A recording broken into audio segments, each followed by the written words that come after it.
La entrada de los musulmanes en la península significa la pérdida de la unidad política y religiosa del reino visigodo.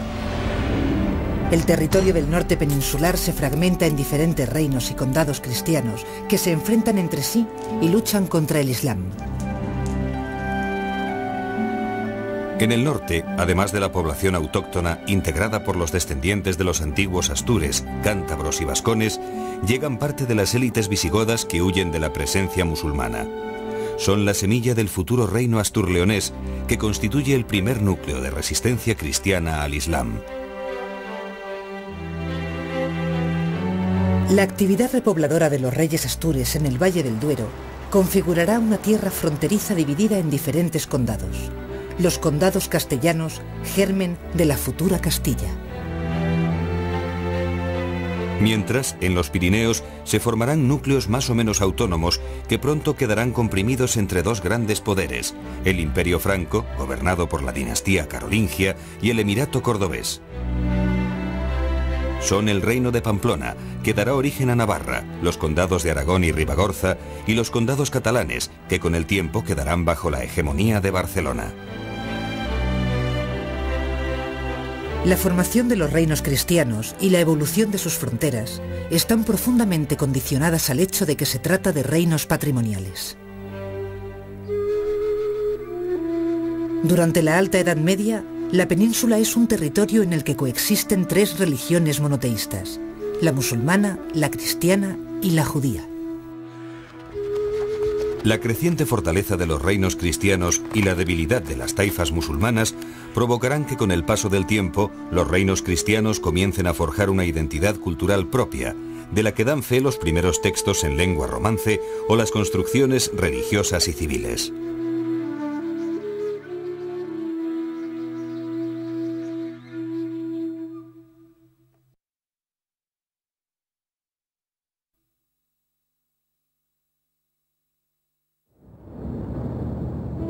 Protegido por la cordillera cantábrica, aparece en el norte de la península un núcleo cristiano de resistencia al Islam, que con el tiempo adopta el nombre de Reino Astur.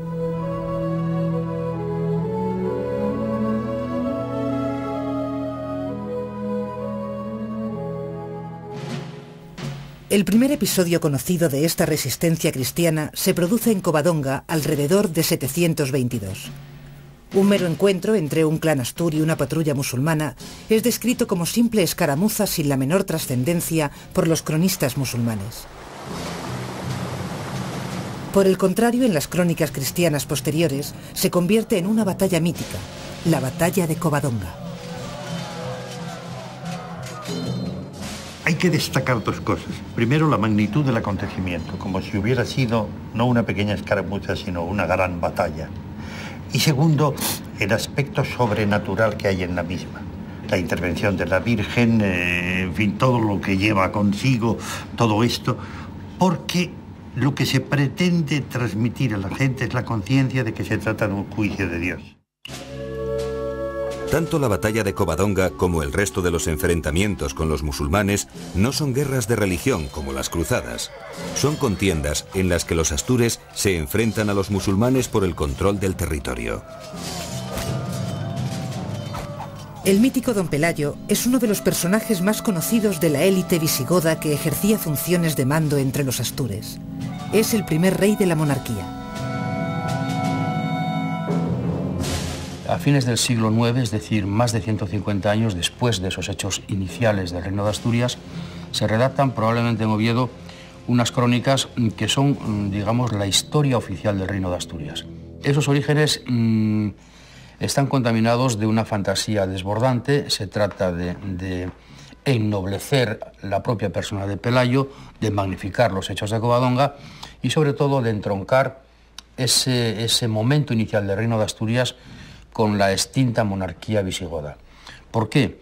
Bueno, porque esto era dar una legitimidad a la nueva monarquía asturiana, haciéndola continuadora y depositaria de la tradición visigoda.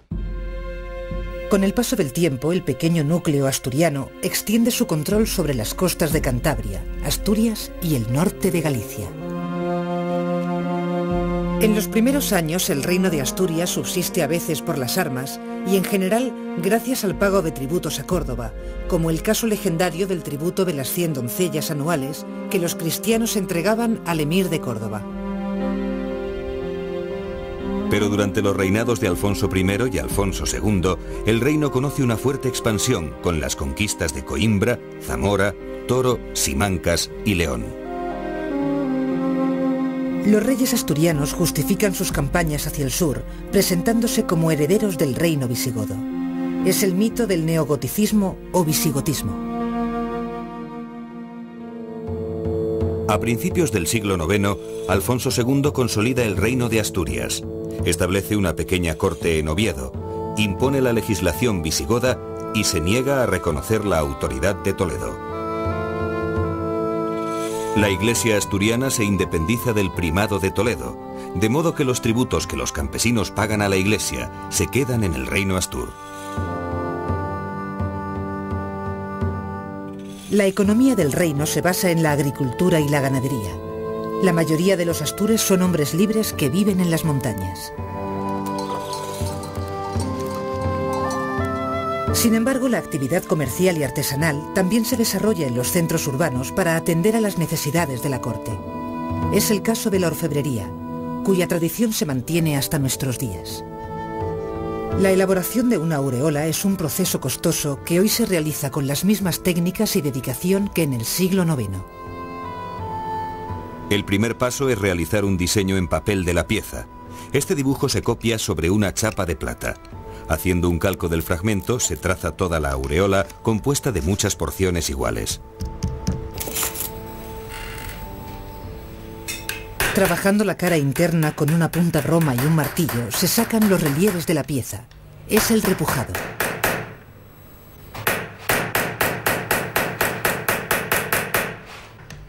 Para que la chapa no se abolle con los golpes, se cubre con pez, una mezcla de escayola, resina y aceite que al calentarse se vuelve maleable. El cincelado consiste en modelar la hoja y los adornos, dándole la forma final. Se realiza en la cara externa con martillo y cincel. La chapa se protege también con pez. Este proceso puede costar hasta 60 horas. El platero recorta el dibujo de la chapa y cala los huecos con la segueta. Para ello se necesitan más de 30 horas. El último paso consiste en pulir la aureola y generalmente darle un baño de oro.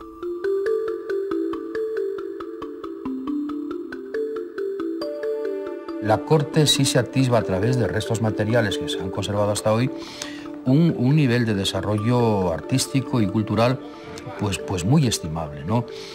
Aquí hay una población de clérigos, la propia corte del monarca, los propios monarcas son monarcas letrados, que echan por tierra un poco el tópico de una corte más o menos bárbara, ¿no? Cualquiera que se aproxime hoy, por ejemplo, a Santullano, de la época de Alfonso II, que se aproxima a los monumentos ramirenses, que contemple la Cruz de los Ángeles o la Cruz de la Victoria o la Caja de las Ágatas, se dará cuenta de que estamos en presencia de una sociedad que es capaz de desarrollar la existencia de unas minorías cultas, rectoras de esa sociedad. Fundamentalmente es una cultura, claro, eclesiástica, pero a la que no son ajenos los propios jefes de la sociedad.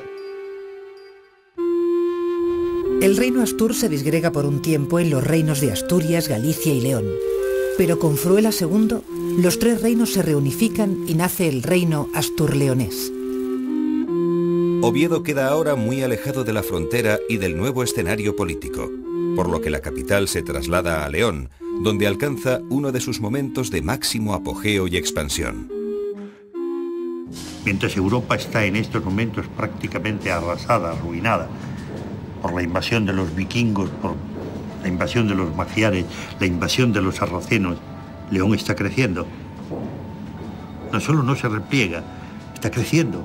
En el siglo X llega hasta Sepúlveda, llega hasta los pasos del Guadarrama, asusta a los musulmanes porque ese crecimiento puede ser para ellos ya una amenaza, algo con lo que no contaban, ¿no? Los reyes asturleoneses aprovechan el debilitamiento del Al-Ándalus para fijar las fronteras de su reino. legitimados por el derecho romano, ocupan las tierras sin dueño. La repoblación de estos territorios trae prosperidad y crecimiento al patrimonio del rey, los nobles y la Iglesia. Supone además una garantía de desarrollo para una sociedad esencialmente agraria. Los rebaños disponen de diversidad de pastos, por lo que la trashumancia ganadera entre la montaña y la llanura comienza a ser muy habitual en los siglos X y XI.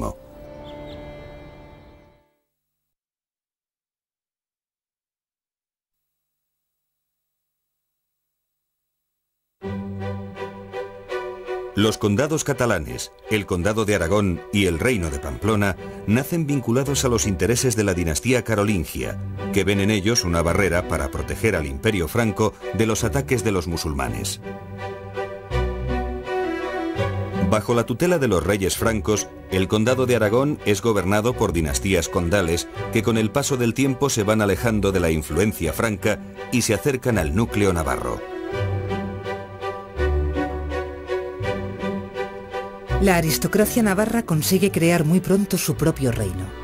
Tras el gobierno de la familia Arista, se alza como rey de Pamplona Sancho Garcés I, fundador de la dinastía Jimena.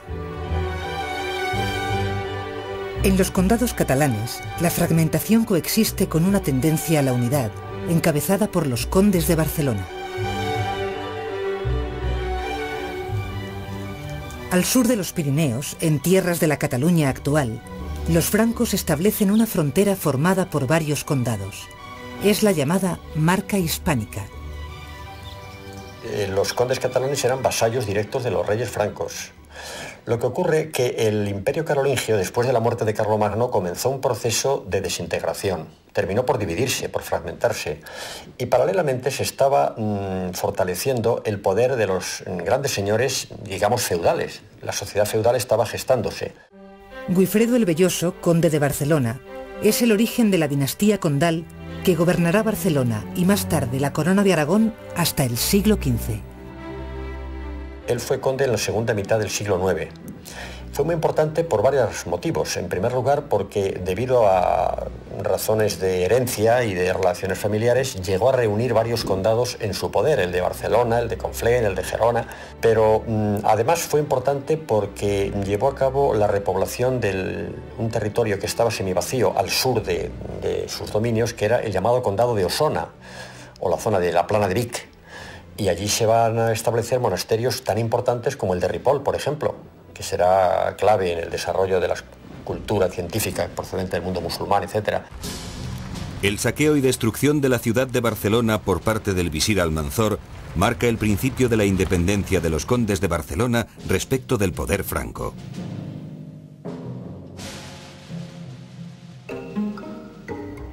Los aragoneses y los navarros rompen muy pronto su relación con los musulmanes al negarse a pagar impuestos al Emirato de Córdoba.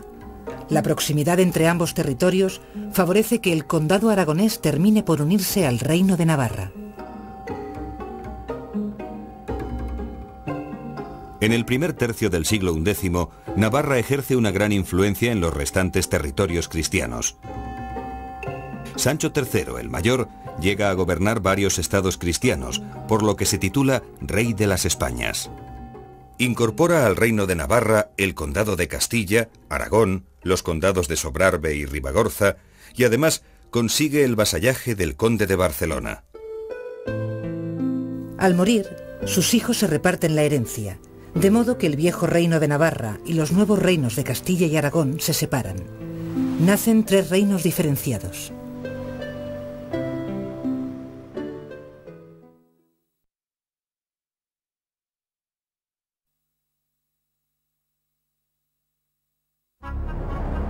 El origen del futuro reino castellano se remonta al año 800, fecha en la que aparece la primera mención de Castilla, referida a la actividad repobladora del Valle del Duero.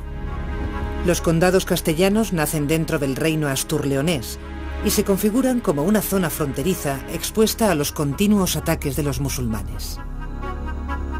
En el siglo X, Castilla está dividida en diferentes condados que actúan bajo la autoridad del Reino de León y se sitúan entre el río Pisuerga al oeste, el sistema ibérico al este, la cordillera cantábrica al norte y el río Duero al sur. El territorio de Castilla aumenta de tamaño conforme avanza la Reconquista. Su carácter limítrofe con el Islam define las características de la sociedad castellana. Muchos de sus habitantes son pastores soldados que acompañan y protegen sus rebaños en tierras de frontera militar. La guerra actúa aquí un poco como niveladora de clases sociales y la propia repoblación también. Como se necesitan hombres, el problema no son tierras, son hombres, porque hay muchas tierras a cultivar. Una vez que se ocupan los vastos espacios del sur de los montes, se crea una sociedad de frontera, es otro rasgo muy característico de la España medieval, que es una sociedad bastante más fluida que la sociedad europea en estos momentos. Entre la España islámica y la cristiana, Castilla se organiza en comunidades de aldea con intereses propios que más tarde se regirán mediante fueros. Los caballeros castellanos empiezan a recelar de los aristócratas de León que viven bajo el amparo de los privilegios reales.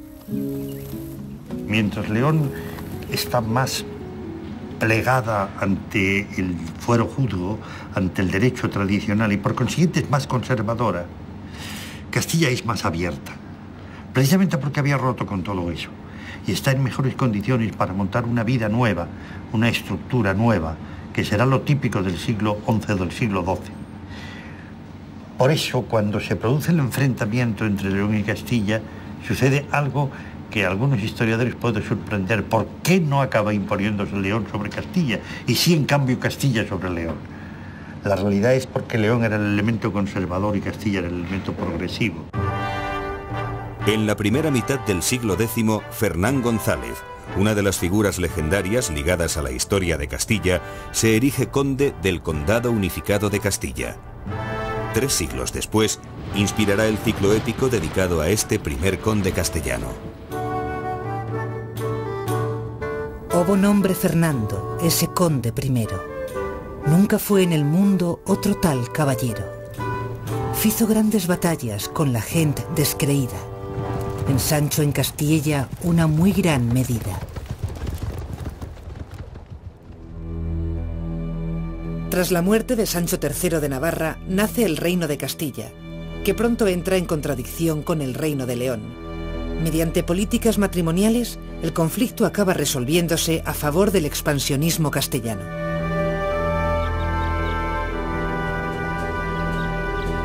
Con la incorporación de León, Castilla pasa a ser la principal potencia cristiana de la península.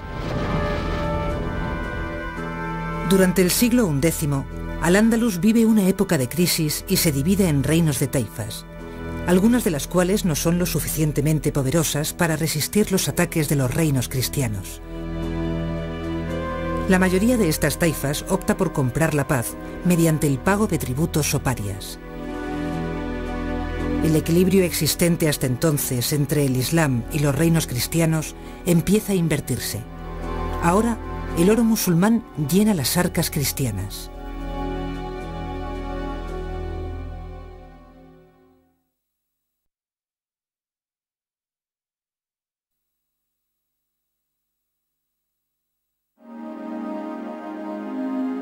El descubrimiento de la supuesta tumba del apóstol Santiago rompe el aislamiento de los reinos cristianos con el resto de Europa.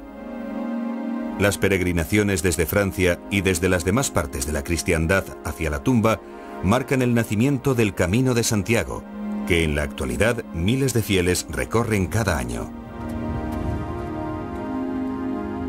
La Iglesia, la ciudad de Compostela y los territorios cristianos del norte sacan gran partido de esta vía de conexión con Europa, por la que entran corrientes artísticas y culturales. Sin embargo, algunos historiadores consideran posible que sea el obispo hereje Prisciliano quien está enterrado en la tumba del santo.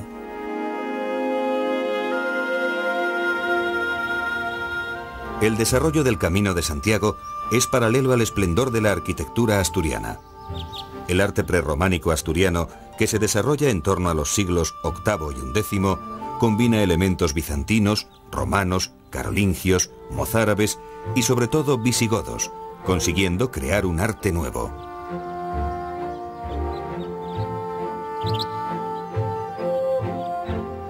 Las edificaciones prerrománicas emplean técnicas arquitectónicas que permiten una gran altura a sus construcciones. Típico de este arte son las arquerías ciegas, la planta basilical, la decoración con celosías, los arcos de medio punto peraltados, la ornamentación de medallones, la bóveda de cañón y los motivos geométricos. Destacan las iglesias de San Julián de los Prados, San Salvador de Valdedios, Santa María del Naranco, que en su origen era un recinto palacial, y San Miguel de Lillo, todas ellas en Oviedo. Los reyes promueven la actividad artística prerrománica que evoca deliberadamente los monumentos del pasado monárquico visigótico. A pesar del aislamiento de la región, debido a su relieve accidentado, este arte precursor del románico es de clara influencia europea.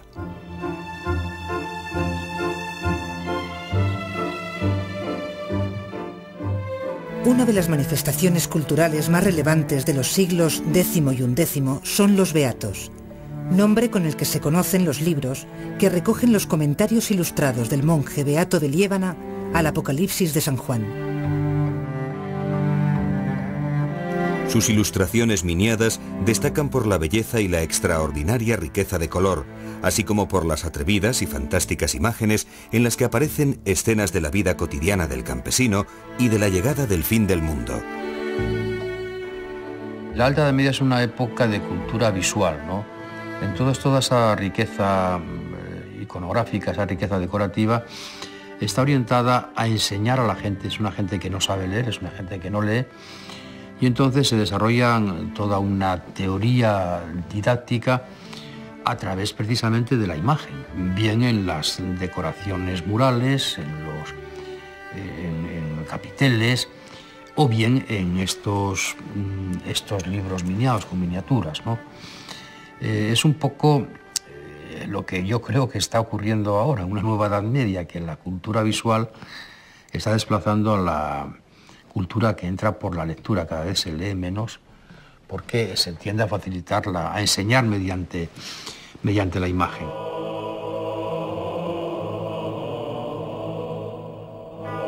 El desarrollo de los Beatos está relacionado con las creencias milenaristas que cuentan, según el capítulo 20 del Apocalipsis, que Cristo encierra a Satanás en el abismo durante 1000 años. Por lo que en el mundo reinará la paz, la bondad y el sosiego. Después de 1000 años, Satanás será liberado para luchar contra los elegidos. Dios vencerá enviando fuego desde el cielo. Será el día del juicio final.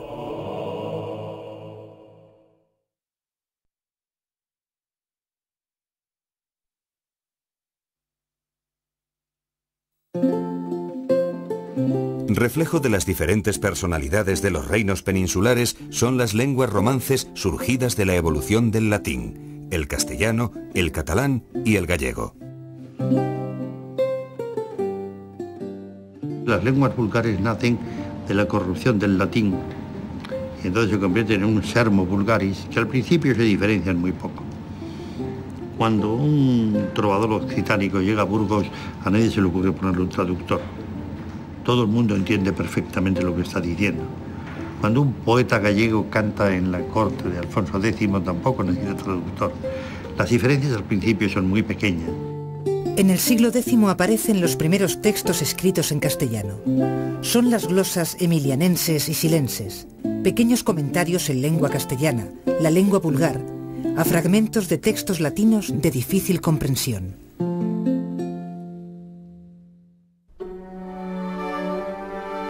La sociedad de la Edad Media es una sociedad rural. Los campesinos, libres o dependientes de los nobles, son mayoría. Las labores agrícolas propias de cada estación marcan el curso de su vida, muy sencilla.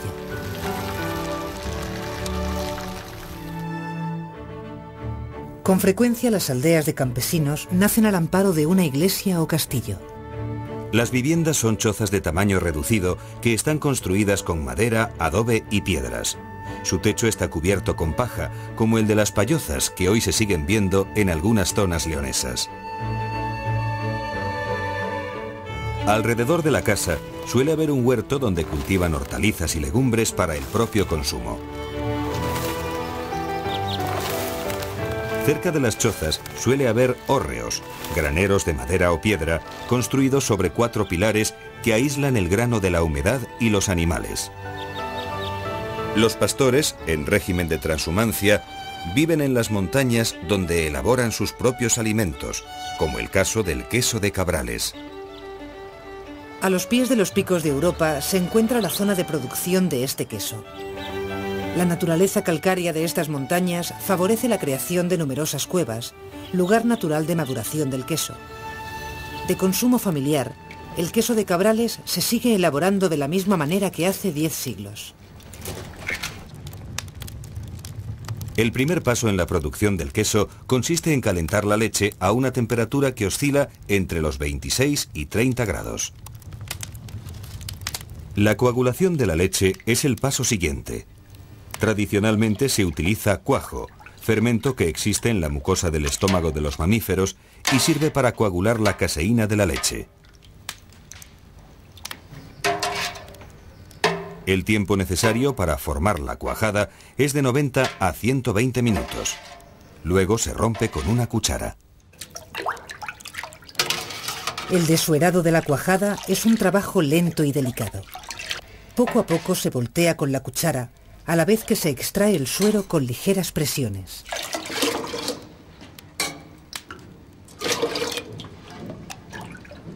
La cuajada se amasa y despizca antes de introducirla en los moldes, que carecen de base, y se disponen sobre tablas de madera circulares, conocidas como presugas. Permanece en el molde 2 días en condiciones adecuadas de temperatura. Después de salarlo, el queso pasa a un periodo de secado que oscila entre los 15 y 20 días.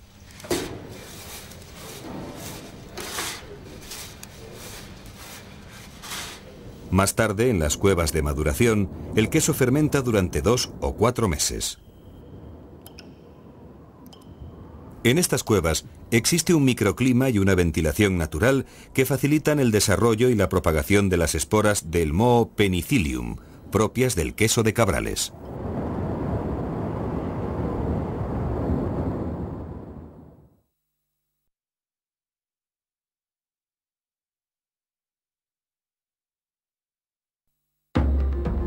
En los territorios fronterizos con el Islam, especialmente en Castilla, la guerra marca la organización de la sociedad medieval, donde nacen ciudades de caballeros y pastores.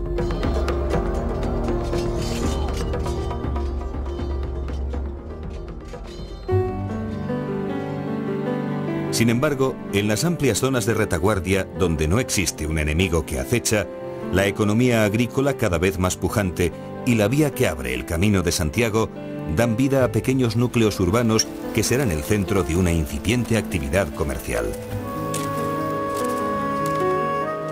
Ambas sociedades, la fronteriza y la interior, comienzan a configurarse como territorios poderosos en los que pronto nace un espíritu de cruzada que les unirá contra el enemigo común, el Islam.